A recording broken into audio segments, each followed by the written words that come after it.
It's one bust after another for the Washington State Patrol's auto theft team. And another auto theft bust today for the Washington State Patrol in their third stolen car seizure of the week. Troopers searched a Clayton mini storage unit where Williams Valley Road intersects with Highway 395. KXLY4's Jeff Humphrey joins us live at the State Patrol District headquarters. Jeff, it's been a busy week for these detectives. Colleen, this is the State Patrol's impound lot, and this week it's been full of stolen cars. That until about 6 of them were returned to their rightful owners. The bullpen, as troopers call it, is seeing a lot more action these days now that the auto theft unit is back in business. It started with this raid on Wednesday that turned up a stolen fifth-wheel trailer and a classic Camaro.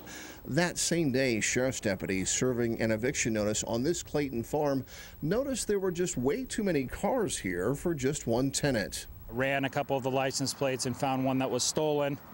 Subsequently called the WSP auto theft detectives to come up and check the rest of the property. 6 stolen vehicles and a stolen motorcycle were recovered from that location. The landlord then told detectives in the course of the eviction he had put the rest of his tenant's property into storage. The auto theft unit showed up with a search warrant here this morning. There's a lot of stuff in there. Working with the different communication centers to check all the databases for stolen property. There is a motorcycle in there. Someone had wiped out the motorcycle's VIN number, but troopers are hoping the real owner will recognize the fender art. There's also a lot of compressors and construction equipment here. The tenant was evicted for non-payment of his rent, and so detectives are suspicious how he could afford to own more than 24 guitars. A more likely scenario is the instruments are stolen. That is unusual, yes. So those guitars, again, are being examined, as is all the property in the storage unit, to see if we can find the rightful owners.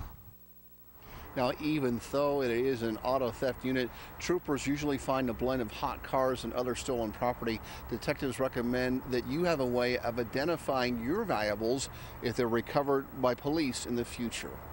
All right, Jeff, what sort of identifiers are they suggesting we put on our valuables? Well, we take all the serial numbers of all of our valuables and we write them down on this pamphlet, and then we stash this inside a safety deposit box. You can also inscribe your driver's license number on the back of your electronics and your sporting goods.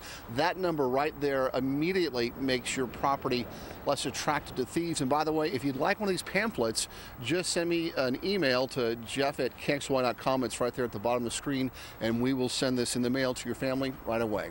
Reporting live in Spokane, Jeff Humphrey, KXLY4.